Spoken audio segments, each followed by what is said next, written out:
Hello guys, basic से अंग्रेजी पढ़ना सीखें। Learn to read English from basic. Hello guys, आज आप देख रहे हैं हैज और हैव। हैज और हैव का प्रयोग मुख्य क्रिया के रूप में पोजीशन, रखने का अधिकार, ओनरशिप, मालिकाना का हक, रिलेशनशिप, संबंध का अधिकार व्यक्त करने हेतु सेंटेंस स्ट्रक्चर में किया जाता है। इस स्ट्रक्चर का प्रयोग भी दैनिक जीवन में बहुत होता है। आप देखेंगे इसका use of has have in conversation, मतलब बोलने के लिए, भाषा का आदान प्रदान करने के लिए किया जाता है। पहले हम सब्जेक्ट लेंगे, फिर हैव और हैज ये हेल्पिंग वर्ब हैं, इसके बाद नाउन आएगा। सेंटेंस देखेंगे, राम के एक भाई है। राम का एक भाई है, जो राम है उसका एक भाई है। राम के एक भाई है। राम सब्जेक्ट हो गया। फिर हैव और हैज आएगा। यहाँ हैज आएगा, हैज आ ब्रदर। है सिंगुलर में हैज आएगा। आप देखेंगे और सेंटेंस पढ़ेंगे पता चलेगा। Ram has a brother. Sita के दो बहनें हैं। सीता के दो बहनें हैं। Sita has two sisters. मेरे पास एक कार है। यहाँ मालिकाना अधिकार जम रहा है, मालिकाना हक की बात हो रही है कि राम के एक भाई है, राम सीता की दो बहनें हैं। मेरे पास एक कार है। कार से आप समझ में आ गया होगा। I have a car. क्या कहा? मेरे पास, उसके पास एक पेन है। मेरे पास एक कार है। I have a car. उसके पास एक पेन है।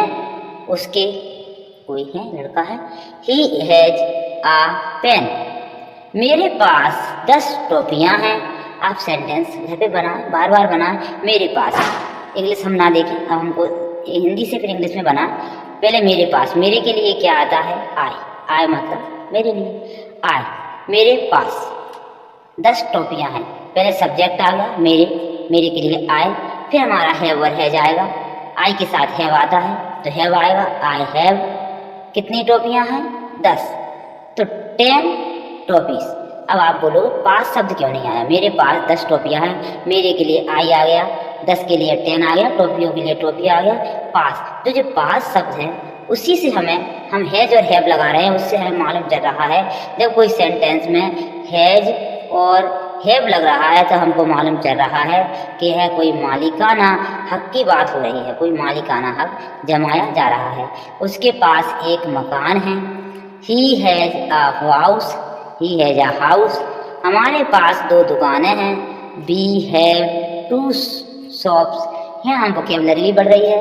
यहाँ हमारे के लिए we आता है और उसके लिए यहाँ I, you, we ये प्लूरल शब्द हैं और प्लूरल के लिए have आएगा और 2 shop। तुम्हारे पास बहुत साड़ियाँ हैं। You have many sarees. मेरे पिताजी के पास एक फार्म हाउस है। My father has a farm house. उसे बुखार है।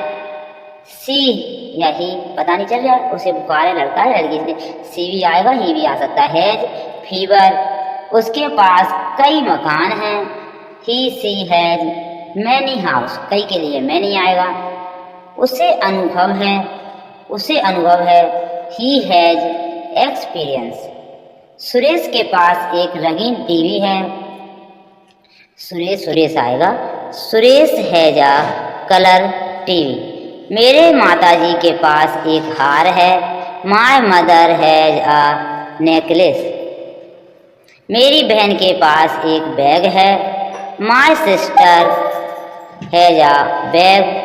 तुम्हारे पास एक मेज है। तुम्हारे के लिए यू आएगा। यू प्लूरल है इसलिए हैव आएगा और आ टेबल। तुम्हारे पास एक मेज है। You have a table. Sarla के पास एक कुर्सी है। यह हमेशा ऐसे जहाँ हैव और है जा रहा है वहाँ आप देख रहे हो ऐसे वर्ड सेंटेंस आते हैं जिसमें मालिकाना हक जमाया जा रहा है।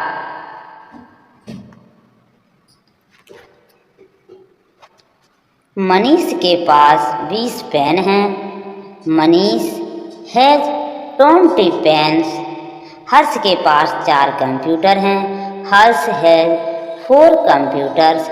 यहाँ हमने सीखा हैव और हैज। क्या सीखा? हैव और हैज। और हैज को हमने यहाँ सीखा। हमने हैव और हैज में यह सीखा कि हमको जहाँ कोई प्लूरल शब्द होगा वहाँ पर हैव लगाना है, और जहाँ सिंगुलर होगा वहाँ हमको हैज लगाना है। ये दो हमने ये चीज़ें सीखी। एक हमने ये सीखा मालिकाना हक, जैसे पास, उसके पास पेन है, उसके पास गाड़ी है, उसके पास आलू है, उसके पास पेन है, उसके पास कुछ है, उसके पास कार है, उसके पास कुछ चीज़ है, इसलिए उसका मालिकाना अधिकार है। वहाँ हम हैव और हैज का यूज करेंगे। उसके लिए हमको हैव और हैज को यूज करना है। अब आप नेक्स्ट पर चलेंगे। इस तरह के वाक्यों में नाउन के पूर्व यदि कोई विशेषण एडजेक्टिव भी हो तो निम्न सेंटेंस स्ट्रक्चर में एडजेक्टिव को नाउन के पूर्व लगाया जाता है। ये तो आप जानते हो, कोई सुंदर घोड़ा तो पहले सुंदर लगाएंगे। इस तरह के वाक्यों में नाउन के पूर्व यदि कोई विशेषण एडजेक्टिव भी हो तो सेंटेंस स्ट्रक्चर में एडजेक्टिव को नाउन के पूर्व लगाया जाता है। इसे आप सुंदर घोड़ा, ब्लैक हॉर्स, उसका जो विशेषण है एडजेक्टिव है सुंदर, वो पहले लगा, सब्जेक्ट आएगा, फिर हैव और हैज आएगा, फिर एडजेक्टिव आएगा, फिर उसकी नाउन आएगी। सरला के पास एक सुंदर मकान है। सरला हैज अ ब्यूटीफुल हाउस। जो ब्यूटीफुल है वो हाउस के पहले आया, पहले सब्जेक्ट आया सरला, फिर हैव और हैज आया, सिंगुलर है। आ ब्यूटीफुल, जो एक ब्यूटीफुल हाउस है, एक हाउस है आ, वो आ ब्यूटीफुल के पहले आ जाएगा, आ ब्यूटीफुल हाउस। राम के पास एक काला बैग है, पहले राम आएगा, हैव और हैज इसलिए आएगा, सिंगुलर है, मालिकाना हक है, उसके पास है इसलिए has. Ram has a black bag. उसे अच्छा अनुभव है, उसे, उसके लिए ही और सी आ सकता है, सिंगुलर है, हैज आएगा। उसे एक्सपीरियंस है, कैसा एक्सपीरियंस है, गुड, तो गुड पहले आएगा, और आ गुड एक्सपीरियंस। मेरी माताजी के पास सोने की अंगूठियां हैं। माय मदर, ये पूरा सब्जेक्ट है, मेरी माताजी। सब्जेक्ट क्या है? मेरी माताजी, तो माय मदर सब्जेक्ट है। उसके पास हैज और हैव जो हेल्पिंग वर्ब है, जो मालिकाना हक जता रही हैं, वो हैज और हैव सिंगुलर है इसलिए हैज आया है। उसके पास, माँ के पास क्या है? रिंग है, कई की रिंग है, गोल्डन की, यह एक एडजेक्टिव है, विशेषण है, तो golden rings. My mother has golden rings. उसे अंग्रेजी का अच्छा ज्ञान है, उसके लिए ही आएगा, उसे अंग्रेजी का अच्छा ज्ञान है। ही एक सिंगुलर है इसलिए हैज आया, ही हैज। उसे ज्ञान है, कई का ज्ञान है? इंग्लिश का, तो उसे नॉलेज है, कैसी नॉलेज है? अच्छी, तो good, good knowledge of English. इसी प्रकार नेक्स्ट सेंटेंस और देखेंगे हम। Negative and interrogative sentence structure और देख लिया। नेगेटिव सेंटेंस, नेगेटिव में क्या होता है? जो सब्जेक्ट है, फिर हैव और हैज हेल्पिंग वर्ब आएगा, उसके बाद नॉट आ जाएगा, प्लस नाउन आएगा। इस प्रकार सेंटेंस स्ट्रक्चर के नेगेटिव 3 प्रकार से बनाए जाते हैं, जैसे आई have a car, I have a car, मेरी कार है, आई हैव अ कार। यहाँ है जी, कौन सा सेंटेंस है? ये है एफर्मेटिव सेंटेंस, साधारण sentence, positive. I have not any car, not को शॉर्ट में लिख दिया है, not, I have not any car, यह नेगेटिव सेंटेंस है, मेरी कार नहीं है। I do not have a car, I do not have a car, ये भी नेगेटिव सेंटेंस है। इसी प्रकार ही हैज 3 ब्रदर्स, उसके 3 भाई हैं, यह एफर्मेटिव सेंटेंस है, उसके 3 भाई हैं। ही हैज नो ब्रदर, उसका कोई ब्रदर नहीं है, नेगेटिव सेंटेंस है। और नो लगा दिया जब भी नेगेटिव ही आएगा, नहीं, उसका कोई ब्रदर नहीं है। He has not any brother, उसका कोई ब्रदर नहीं है।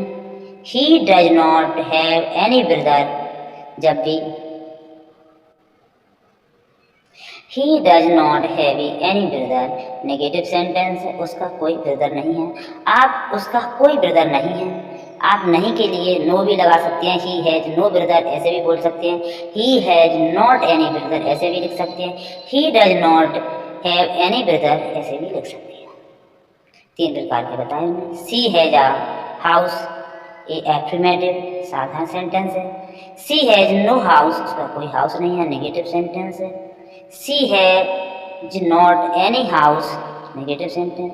सी does not have any house, negative sentence. इसी प्रकार के ये सेंटेंस हैं। My friends have 5 chairs, my friend have no chair, my friend have not any chair, my friends do not have any chair. इसी प्रकार आप इनको 3 प्रकार से लिख सकते हो, बोल सकते हो। यह इंट्रोगेटिव सेंटेंस अब देखेंगे आप। Interrogative sentence have, has, subject, noun. इस सेंटेंस स्ट्रक्चर में इंट्रोगेटिव 2 प्रकार से बनाए जा सकते हैं, जैसे आई have a car, affirmative sentence है, साधारण सेंटेंस है। Have I a car, have I a car, क्या उनके पास कार है? क्या हैव जो हेल्पिंग वर्ब है वो पहले आ जाता है, तब भी क्या का यूज होता है। Do I have a car, जो सेंटेंस जैसा बना था आई हैव अ कार, जैसा ही बना दो उसके आगे डू लग जाए, डू से भी एक सेंस निकलता है क्या, क्या उनके पास कार है। रमेश हैज 2 ब्रदर, रमेश 2 भाई हैं। रमेश हैज 2 ब्रदर, जो हैज है हेल्पिंग वर्ब जब पहले आ जाएगी सब्जेक्ट से पहले, ठीक है, सब्जेक्ट से पहले जो हेल्पिंग वर्ब है इसका काम मीन्स होता है क्या। हैज पहले आएगी, क्या राम 2 ब्रदर है, क्या राम 2 भाई है। हैज राम 2 ब्रदर, ये आपका इंट्रोगेटिव सेंटेंस बन गया। डज राम हैव 2 ब्रदर, इस प्रकार भी बन सकता है, डू भी लगा सकते हैं, डज भी, डज राम हैव 2 ब्रदर। इसी प्रकार जब आई के साथ डू आएगा और किसी के नाम जे आई आया तो आई प्लूरल में आया था, आई के साथ डू आया था। जब राम आया ये सिंगुलर आ गया और इसके साथ ई एस और लग जाता है, इसलिए डज लग गया, डज राम हैव 2 ब्रदर। समझे आप। दे हैव 3 होटल्स, हैव पहले आ गया, क्या उनके पास 3 होटल है। Have they 3 hotels, do they have 3 hotels. You have a large house, बड़ा घर है। Have you a large house, do you have a large house. इसी प्रकार आपने 2 इंट्रोगेटिव सेंटेंस देखे और आप और देखेंगे। इसमें क्या है, ही हैज 3 चेयर्स, उसके पास 3 चेयर्स हैं, अफर्मेटिव साधारण सेंटेंस है। हैज ही 3 चेयर्स, है जो पहले आ गया उसका मीन्स क्या होता है, क्या उनके पास 3 चेयर है। Does he have their chairs, ये इंट्रोगेटिव सेंटेंस है। और आप नेक्स्ट पे चलेंगे। यूज ऑफ गॉट, यहीं पर यूज ऑफ गॉट भी देख लीजिए। निम्न दोनों प्रकार के वाक्यों में कोई अंतर नहीं है। गॉट को लगाने से क्या थोड़ा इम्प्रूव हो जाता है, आप देखेंगे। I have a car, I have got a car. She has curly hair, घुंघराले बाल हैं। Have, she has got curly hair. Have you time, have you got time. She has a nice voice, she has got a nice voice. My father has a farmhouse, has she got a nice voice, पढ़ लिया। My father has got a farmhouse. They have 3 house, उसके 3 house हैं। They have got 3 house. We have 5 Indians of kinds, 5 kinds of fish. We have got 5 kinds of fish. इसी प्रकार I have a large house, I have got a large house, यहाँ got का प्रयोग हुआ है, क्यों हुआ, क्या हुआ, आप देखेंगे इसका मीन्स क्या है। In conversation, such use of got makes your speaking more impressive. Speaking के लिए ठीक है। हैव का प्रयोग आई यू बी दे, जो हैव है इसका प्रयोग आई यू बी दे में बोला इनके साथ हुआ, ये प्लूरल शब्द हैं।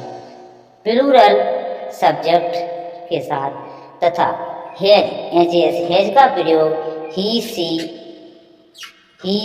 इट और names, he see it names एवं एनी सिंगुलर सब्जेक्ट के साथ किया जाता है। नेगेटिव एवं इंट्रोगेटिव वाक्यों में ध्यान देने का बिंदु यह है कि जब डज का प्रयोग वाक्य में होता है तो हैज का प्रयोग नहीं होगा। जब डज का प्रयोग होगा तो हैज का प्रयोग नहीं होगा तथा हैज के स्थान पर हैव का प्रयोग होगा। हैज का सिंगुलर होगा जब भी डज के साथ हैव के स्थान पर हैव का प्रयोग होगा। अंग्रेजी सीखने के लिए बार बार रीड करें, बार बार रीड करने से राइट भी करें, रीड करें, यह वर्ड आपको लर्न होंगे, यह वर्ब लर्न होंगी और आप इंग्लिश पढ़ना सीख जाओगे। हिंदी से इंग्लिश सीखें, हिंदी से इंग्लिश जल्दी सीख जाएंगे। हिंदी हमारी मातृभाषा है। वीडियो देखने के लिए थैंक यू। चैनल को सब्सक्राइब करें, लाइक करें।